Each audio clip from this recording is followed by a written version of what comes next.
여러분 평안하신지요? 3월이 시작된 지도 몇 날이 지나서 벌써 중순이 되었는데요. 아직까지 봄을 느끼기에는 며칠을 더 기다려야 하는 것 같습니다. 이 채널을 운영하고 또 영상을 촬영하는 곳이 삼육동인데요.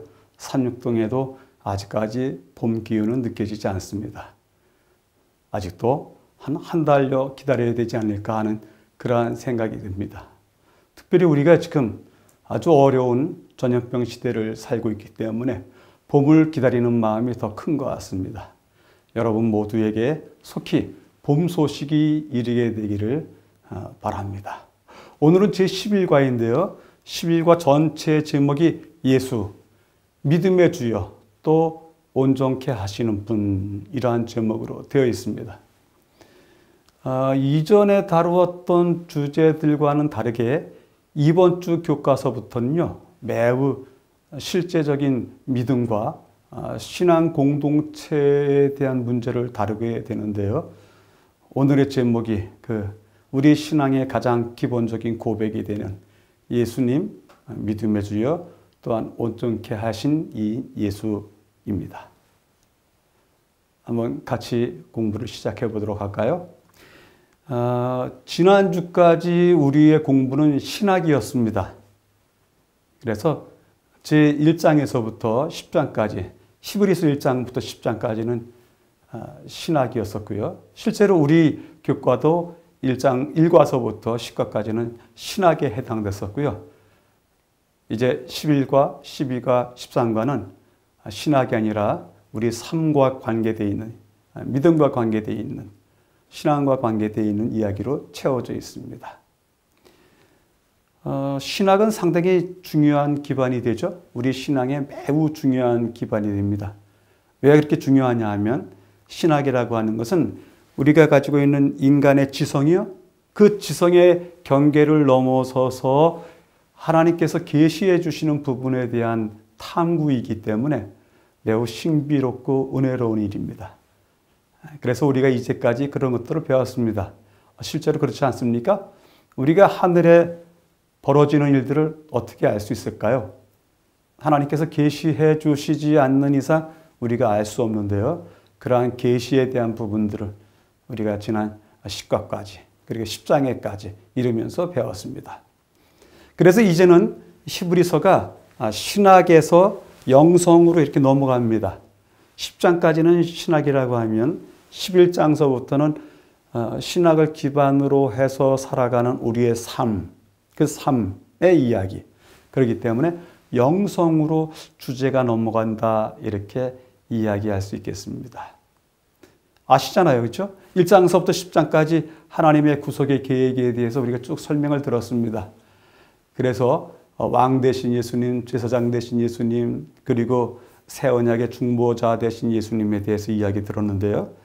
11, 12, 13장은 하나님을 믿는다는 것, 그 신앙, 믿음에 대한 이야기, 그리고 믿음으로 산 사람들의 이야기와 공동체 이야기를 하고 있습니다. 자, 그 첫 번째 단계, 영성은 어떻게 이루어지고 어떻게 형성되어 가는지, 그 영성 공동체가 가져야 될 입장은 무엇인지에 대한 공부를 하게 되는데요. 그 첫 번째 단계로 11장, 그리고 교과서 11장, 또 히브리서 11장에 대한 이야기를 시작하도록 하겠습니다. 오늘 기억절을 먼저 볼까요? 네, 기억절을 먼저 읽도록 하겠습니다. 이번 주 기억절의 주요 진술은 보이시죠? 여러분들이 보시는 교과책에 믿음의 주여 또 온전하게 하시는 이 예수를 바라보자. 그는 그 앞에 있는 기쁨을 위하여 십자가를 참으사 부끄러움을 개의치 아니하시더니 하나님 보좌 우편에 앉으셨느니라. 이것이 오늘 긴 기억절인데요. 우리가 그분을 바라보는, 예수를 바라보자 했을 때 그분을 바라봐야 되는 이유가 무엇일까요? 이 성경절의 뒷부분이 그 이유를 대고 있습니다. 그분은 그 앞에 있었던 기쁨을 위하여 십자가를 참으셨고 또 부끄러움조차도 개의치 아니하셨다. 그러더니 하나님의 보좌 우편에 앉으셨다. 이러한 흐름의 과정이 오늘 우리가 낭송한 기억절의 내용입니다. 자, 이렇게 하늘에 있는 상급 하나님의 보좌의 우편에 앉기까지 우리의 삶은 또 어떠해야 되는지, 그것이 이 기억절이 보여주는 내용인 것 같습니다. 히브리서 11장, 12장은 구속의 드라마라고 우리 교재가 써놨군요. 구속의 드라마이다. 그리고 이 드라마가 아직까지 진행 중이다. 왜냐하면 이 드라마의 주인공이 이제 우리가 되었기 때문이다. 이렇게 이야기합니다. 이 드라마의 마지막 주인공이 우리인데, 우리가 이 믿음에 이르는 모든 경주에 참여하자. 믿음에 이르는 경주는 수월하지는 않지 않습니까? 그리고 그 과정도 있지 않겠습니까? 필요한 덕목도 있지 않겠습니까? 그렇기 때문에 경주라고 하는 이야기를 꺼내왔습니다. 이 경주의 마지막은 무엇입니까? 그 절정은 무엇입니까? 하나님 보좌 우편에 앉는 것이 아니겠습니까? 거기가 꼬린 지점입니다. 거기에 최종 목적지입니다. 그런데 이러한 과정을 우리 스스로가 혼자 개척해 나가면서 그 꼴에까지 이르는 것이 아니라요, 우리는 그 과정을 우리의 모본자이신 주님을 따르기만 하면 된다고 합니다. 그래서 히브리서 11장, 12장 구속의 드라마에 대해서 우리에게 주시는 교훈은 무엇이냐면, 마지막 주자로서 경주에 참여하라. 그리고 하나님의 보좌를 목표로 삼으라. 그리고 앞서 가신 분, 그 상급의 증인으로서 예수님을 바라보자. 이렇게 이야기를 끌고 가고 있습니다. 히브리서 11장, 12장은 그래서 아주 생생한 이야기들을 우리에게 전해주고 있는데요. 그 생생한 이야기, 일주일의 주제를 한번 살펴보겠습니다. 일요일 날 의인은 믿음으로 말미암아 살리라. 월요일 날 믿음으로 아브라함, 화요일 날 모세, 수요일 날 라합과 나머지 사람들, 그리고 목요일 날 예수, 믿음의 주여 또 온전케 하시는 분. 이렇게 매일의 주제가 섞여 있는데요. 이 이야기들은 아주 쉽게 우리가, 여러분들도 이제 쉽게 이 매일의 주제를 하나의 스토리텔링으로 만들 수 있을 것 같습니다. 서론부에다가는 의인은 믿음으로 말미암아 살리라 이렇게 크게 쓰고요. 그 다음에 본론에 들어가서 아브라함의 예, 모세의 예, 그리고 라합의 예, 그리고 마지막으로 그들을 이끌었던 믿음은 무엇인가? 바로 예수님이 그들의 모본이셨다. 이렇게 결론을 지으면 되겠습니다. 그래서 다른 날 공부보다도 오늘의 공부는 여러분들 스스로도 이야기를 꾸려나갈 수 있는 쉬운 주제로 정리되어 있습니다. 오늘 교과가 좀 쉽기는 하겠다 제가 이렇게 말씀을 드렸습니다만은, 그럼에도 불구하고 그들이 보여준 큰 영성, 큰 믿음은 우리가 쉬이 따라갈 수 없는 것들입니다. 그래서 그들이 보였던 것이 무엇인지를 살펴보고 배우도록 하겠습니다. 일요일 날 의인은 믿음으로 말미암아 살리라 이렇게 이야기를 주시는데요. 의인은 믿음으로 말미암아 살리라. 하나님이 주신 허락된 약속이 있습니다. 그것을 꽉 붙잡기 위해서는 인내가 필요합니다. 하나님이 주신 약속을 우리의 믿음으로 꽉 붙잡고 나가기에는 인내가 필요하고, 그래서 우리의 믿음을 굳게 잡아야 된다고 합니다. 사실 그렇죠? 여러분들이 살아오셨던 그 삶의 과정 속에서도 그런 일이 많이 계셨죠? 있었죠? 네, 분명합니다. 그럼에도 불구하고 약속을 붙잡기 위해서 우리가 인내했고 굳게 잡아왔습니다. 그런데 그 다음 단계가 또 있습니다. 그 약속을 붙잡는 것만으로는 부족하다. 그것을 이루고 싶다면 믿음으로 살아가라. 믿음으로 행하고 실천하라. 이렇게 이야기합니다. 그러면서도 우리가 믿음으로 살아야 하는 아주 중요한 이유가 무엇이겠는가?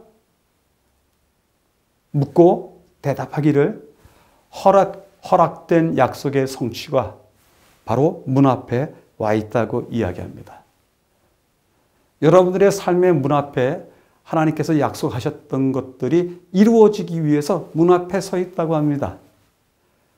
우리는 실로 그것을 잡기 위해서 평생을 믿음 안에서 살고 또 중요한 때마다 믿음을 발휘하고 또 그 믿음으로 하나님을 붙잡는 경험들을 이제까지 해오면서 살아왔습니다. 하박국이 질문합니다. 왜입니까? 이렇게 물어봅니다. 백성들의 고통이 왜입니까? 그러니 빨리 개입하십시오. 하박국서 1장 13절의 내용이 그런 내용입니다. 주께서는 눈이 정결하심으로 악을 참아보지 못하시며 패역을 참아보지 못하시거늘 어찌하여 거짓된 자들을 방관하시며 악인이 자기보다 의로운 사람을 삼키는데도 잠잠하시나이까. 정말 이 하박국서 1장 13절을 읽을 때면요, 어찌하여라고 하는 단어에 아주 강조를 크게 하고 싶어요. 하나님, 어찌하여 이렇습니까? 두 번째는 어디에다가요? 왜 잠잠하십니까? 이런 두 단어 속에 강조점을 개인적으로도 두고 싶습니다. 그럼에도 이 하박국의 백성들이 하나님께 드리는 이 탄원, 그 탄원에 대한 대답은 또 명확합니다. 이 묵시는 정한 때가 있나니 그 종말이 속히 이르겠고 결코 거짓되지 아니하리라. 비록 더딜지라도 기다리라. 지체되지 않고 반드시 응하리라. 보라, 의인은 그의 믿음으로 말미암아 살리라. 여기 하나님 어찌하여? 왜입니까? 왜 잠잠하십니까? 이러한 질문에 대한 대답이 정한 때가 있다. 반드시 응할 것이다. 그러니 그 성취가 이르기 전까지, 아니요, 성취가 이른 후 그 이상일지라도 의인은 여전히 믿음으로 살아갈 것이다. 이렇게 이야기합니다. 의인은 믿음으로 말미암아 살리라라고 하는 이 구원은 아주 유명합니다. 구약에서도 하박국서에 나오지만 의인은 믿음으로 말미암아 살리라가 또 신약 성경에도 커다란 주제 아니겠습니까? 그래서 이것이 신약과 구약에 넘쳐나는 아주 중요한 개념으로서 구호, 그렇죠? 구호라든지 아니면 내가 개인적으로 좋아하는 최고로 사랑하는 구절, 그렇게 얘기하시는 분들 계실 텐데, 근데 구호든지 최애 구절이 아니라 믿음으로 인내하며 그 성취를 기다리는 것이 바로 성도들의 삶이 아닌가, 히브리서는 계속해서 그렇게 이야기하고 있습니다. 하박국이 이러한 질문을 했었는데요, 히브리서에서도 이런 질문을 합니다. 히브리서의 백성들도 그 당시에 그 고단한 삶에 대해서 하나님의 개입이 있으시기를 바랐어요. 이에 대해서 히브리서가 주는 대답은 그것입니다. 잠시 잠깐 후면 오실 리가 오시리니 지체하지 아니하시리라. 나의 의인은 믿음으로 말미암아 살리라. 히브리서 10장에 그런 말씀을 주시는군요. 여기서도 의인은 믿음으로 말미암아 살리라 이렇게 하고 있습니다. 특별히 잠시 잠깐 후면 오실 리가 오시리니, 아주 잠시 잠깐이라고 했습니다. 정한 때가 있고요, 멀지 않고 바로 문턱에 와 있다라고 하박국의 이야기와 더불어 같은 이야기를 하고 있습니다. 그런데 이 히브리서에서 잠시 잠깐 후면 오실 리가 라고 하면서 주님을 그렇게 표현하는데요, 이러한 표현은 매우 드문 표현 같아요.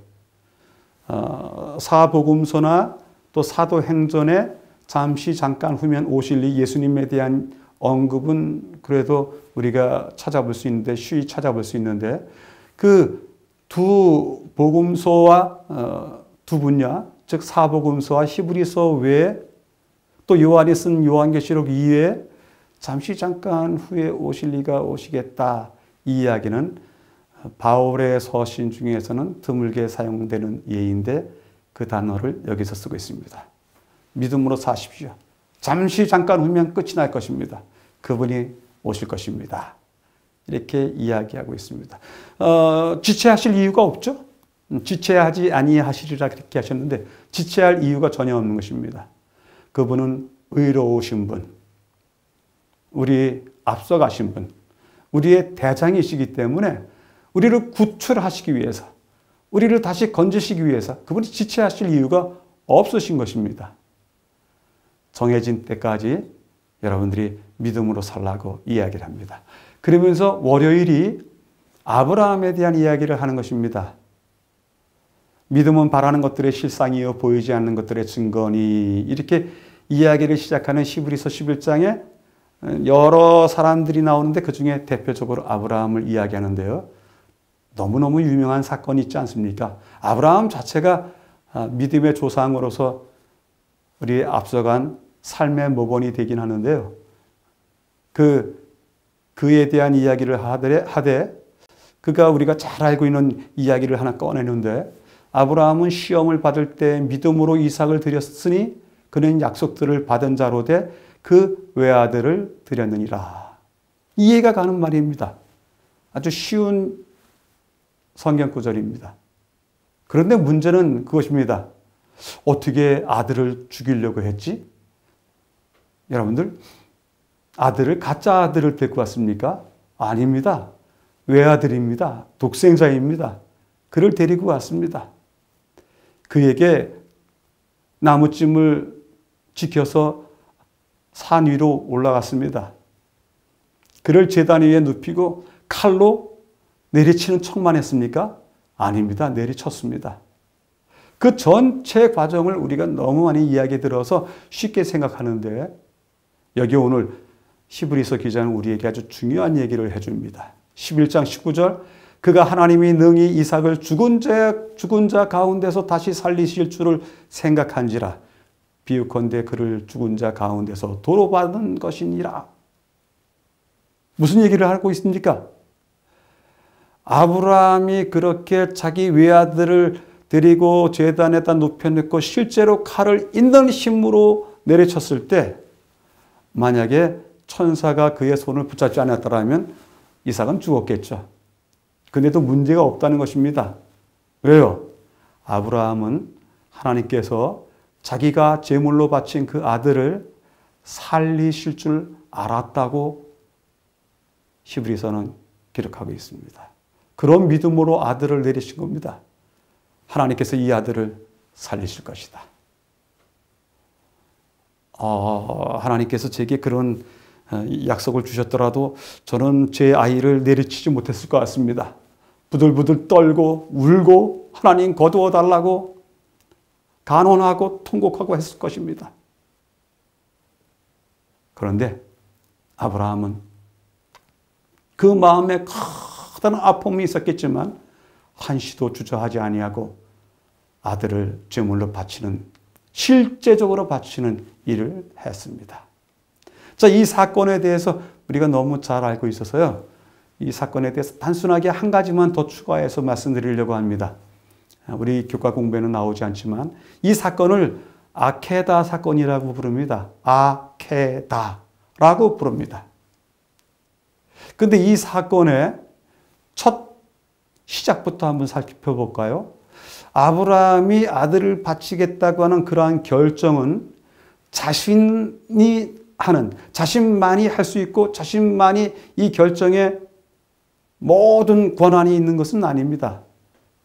이 결정은 한 가족의 선택이고 한 가족의 결정이기 때문에 설명이 필요했습니다. 누구에게 특별히 설명해야 될까요? 아내에게 설명해야 되지 않을까요? 사라에게 설명도 하고 결과 역시 그가 책임져야만 되지 않을까요? 사라가 이 이야기를 듣고서 그냥 순순히 아브라함과 같은 믿음으로 그렇게 하십시오 했을까요? 사라는 하나님께서 아브라함에게 아브라함아 사라의 말을 들을지어다 라고 했을 만큼 지혜 있고 신앙이 있었던 여인이었습니다. 그러나 사라가 아브라함의 제안, 이 아이를 데리고 내가 3일길을 갔다 와야 되겠소. 무슨 일입니까? 하나님께서 이 아이를 제물로 바치라고 했습니다. 무슨 그런 얘기가 어디 있겠습니까? 사라가 그렇게 이 상황을 받아들이지 않았을까요? 맞습니다. 그렇게 사라가 옆에서 있는 이야기를 다 해가면서 이런 일은 있을 수 없다고 아마 적극적으로 말렸을 것입니다. 그럼에도 불구하고 그러한 사라가 느끼는 아픔과 분노마저도 아브라함은 끌어안고 하나님께서 주신 명령이기에 이것을 들을 수밖에 없다고 하는 마음으로 자기 신앙으로 이 일을 결정합니다. 일은 다행히 아들이 죽지 않고 잘 끝났습니다. 그러나 성경절의 다음 구절을 읽다 보면 이 일 때문에 아브라함과 사라가 노후에 이 야곱을 바치는 아케다 사건 이후에 아브라함과 사라가 함께 살지 않는 모습을 성경은 이야기합니다. 창세기 22장 19절에 아브라함은 브엘세바로 내려갑니다. 그리고 사라는 헤브론에 살고 있습니다. 성경은 더 이야기합니다. 사라가 죽어서 헤브론에 장사 지내기 위해서 그때서야 아브라함이 헤브론으로 내려갔다고 이야기합니다. 너무너무 큰 충격이기 때문에 사라가 받은 그 충격은 이루 말할 수 없는 것이기 때문에 그가 그 극한 아픔을 끌어안고 살면서 그러다가 남편보다도 훨씬 이전에 죽게 되는 모습을 봅니다. 아브라함은 어땠을까요? 믿음으로조차 이러한 아픔과 고통을 겪는 모습을 창세기 22장과 23장에서 볼 수 있습니다. 여러분들 어떻게 생각하시는지 이 장면을 생각해 보시면서 믿음이란 무엇인지에 대해서 다시 정의 내리시는 것도 가능하다고 생각합니다. 두 번째는 화요일 날인데요. 화요일 날은 모세에 대한 이야기를 하는데요. 잘 아시죠? 모세는 믿음의 두 번째 사람으로 앞에 세우기에 부족하지 않습니다. 근데 우리 성경과 우리의 신앙에 이 모세에 대한 이야기를 하면서 잘 사용하지 않는 단어를 쓰는데요. 모세의 부모들은 왕의 명령을 무서워하지 않아야 하고 모세를 낳고 키우고 했고요. 모세는 왕의 노함을 무서워하지 않고 또 왕을 떠났습니다. 그리고 공주의 아들이라 칭함을 받기를 거절하였습니다. 여기 나오는 단어들이요. 무서워하지 않았다, 거절하였다. 이렇게 거절과 저항의 단어를 쓰는데 이 단어들은 모세와 그 부모의 확고한 결의, 신앙을 보여주는 탁월한 단어라고 생각이 듭니다. 모세와 모세의 부모가 이렇게 무서워하지 아니하고 왕의 명령도, 왕의 노함도 무서워하지 아니하고 공주의 아들이라 칭함을 받는 것도 거절하면서 이렇게 살았던 그 까닭이 무엇일까요? 하나님의 보이지 않는 약속을 보았기 때문에 그렇습니다. 우리 모두도 보이진 않지만 그 약속을 보는 자처럼 하여서 살게 되시길 바랍니다. 지금 여러분들이 보는 장면은요, 요르단에 있는 느보산입니다. 느보산은 모세가 그곳에서 바로 앞에 있는 가나안 땅을 바라보고서 그곳에서 죽지 않습니까? 더 이상 가지 못하고 백성들과 함께 가지 못하고 죽습니다. 그래서 그 느보산에 올라가면 아주 유명한 저렇게 광야의 구리뱀을 상징한 그런 십자가 모양이 보이고요.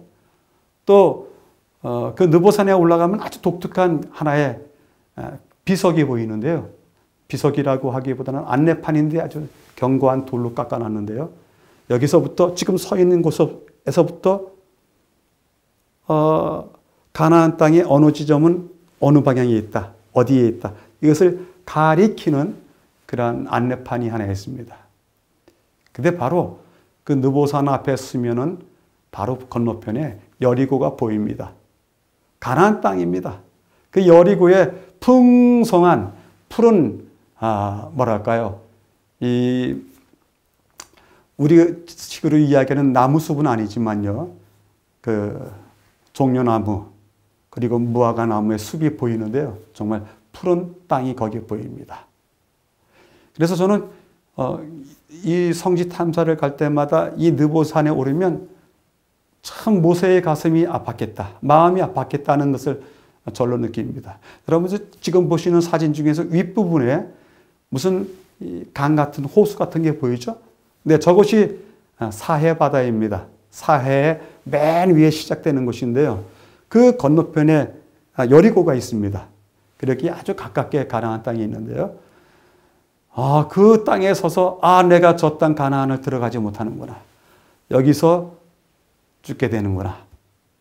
했음에도 불구하고 모세가 더 큰 과욕을 부리지 아니하고 그 자기의 삶을 받아들였던 까닭은 하나님께서 주셨던 큰 상을 바라봤기 때문입니다. 그런데 그 큰 상이요. 그 큰 상이 우리에게도 똑같은 상이라고 이야기합니다. 여러분에게도 너무너무 큰 상이 준비되어 있습니다. 그 상을 잊어버리지 않게 되길 바라고요. 이제 수요일 날은 라합에 대한 이야기를 하고 있군요. 여호수아서의 이야기, 네네. 믿음의 선조 이야기 전체를 히브리서 11장의 이야기에다가 11장 거의 중심에 라합에 대한 이야기가 끼어듭니다. 그 라합이 끼어들 그 부분은 사실은 모세의 이야기가 끝나고 이제 요단강을 건너서 여호수아가 칭송받아야 될, 여호수아가 겪었던 행적을 담아내야 되는 그 자리인데 그 자리에 여호수아 대신에 라합의 이야기가 들어갑니다. 그리고 내가 무슨 말을 더하리요 하면서 라합에 대한 이야기에 대해서 우리 모두가 알고 있지 않느냐. 그 위대함을 우리 모두가 알고 있다. 그런 느낌으로 끝을 내버립니다. 더 이상 설명할 것이 없는 것입니다. 그래서 라합에 대한 이야기를 들으면서 한 인간의 위대함은 그가 서 있는 자리, 그의 신분이 아니라 그가 보이는 믿음에 있다. 이렇게 설명드릴 수가 있을 것 같습니다. 지금 여러분들이 보시는 장면이 옛적 여리고 성입니다. 아주 오래된 성이죠. 벌써 한 4,000년. 일단은 이스라엘 백성들이 가나안 땅에 들어갔을 때 그 여리고는 그 이전에서부터 존재했던 여리고이기 때문에 꽤 오래된 성입니다. 예전에는 이 성에 직접 들어가서 그 유적지에 들어가서 각 곳을 볼 수 있었습니다. 그러나 지금은 너무 많은 사람들이 다녀가기 때문에 출입을 통제하는데요. 이 여리고에 들어가면 지금 밑에 그림에 보이듯이 그 담벼락이 보입니다. 성벽이 보입니다. 이것으로 라합이 정탐꾼들을 살려주기 위해서 내려보내지 않았을까 그런 생각이 듭니다. 한 가지 물어보겠습니다. 라합은 어떻게 이러한 위대한 믿음을 가질 수가 있었을까요? 출애굽 여정에서 이스라엘 백성들이 겪었던 재앙 이야기, 만나 이야기, 물 먹는 이야기 다 그런 것들을 한 번도 겪지 않았는데 어떻게 이러한 위대한 믿음을 가졌을까요? 여호수아 2장 9절에 그 이야기를 합니다. 여호와께서 이 땅을 너희에게 주신 줄을 내가 아노라. 우리가 너희를 심히 두려워하고 이 땅 주민들이 다 너희 앞에서 간담이 녹나니. 사실 라합에게 와서 아주 열정적으로 설득하면서 라합에게 믿음을 불어넣어준 사람들은 없습니다. 그렇게 열정적으로 상대방을 설득해서 자기 편 만드는 그러한 설득법을 파토스라고 한답니다. 그리고 이것은 이것이고 저것은 저것이다. 이렇게 논리적으로 아주 질서정연하게 이야기해서 상대방을 설득시키는 방법을 로고스적 설득이라고 합니다.